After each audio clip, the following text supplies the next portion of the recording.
আমার নাম মোহাম্মদ আজব আলী। আমি নীলফামারী জেলা থেকে আসছি। নীলফামারী থেকে আসছেন? জি। দূর থেকে আসছেন? জি।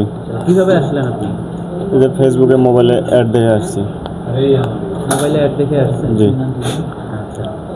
তো এখন আমাদের অ্যাডের ভিতরে তো দেখছেন, কেমন দেখলেন আর এখন কেমন দেখতেছেন? যে অ্যাডের ভিতরে যা দেখছি এখানে এসে ফলাফল ঠিক একই পাচ্ছি। আচ্ছা, এখন আজকে তো ক্লাস হয়ে গেল কয়েকটা। আপনি কি কাজ শিখলেন এখন? আমি চার্জিং পোর্ট লাগাম। কাজটাই শেখানো হয়েছে। জি। আচ্ছা।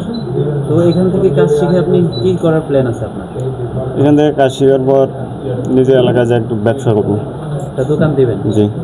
আচ্ছা, আমাদের এখান থেকে আপনাকে সব ধরনের আইডিয়া, কিভাবে ব্যবসা করবেন সব ধরনের আইডিয়া এখান থেকে দিয়ে দেওয়া হবে। জি। তো ইনশাল্লাহ ভালোভাবে কাজ শিখেন, আমরা আবার আপনার কাছে আসবো, জি। তখন দেখবো আপনি কি কি কাজ শিখলেন। জি। জি। এখন তো নতুন, জি। আশা করি কমপ্লিট হয়ে যাবে।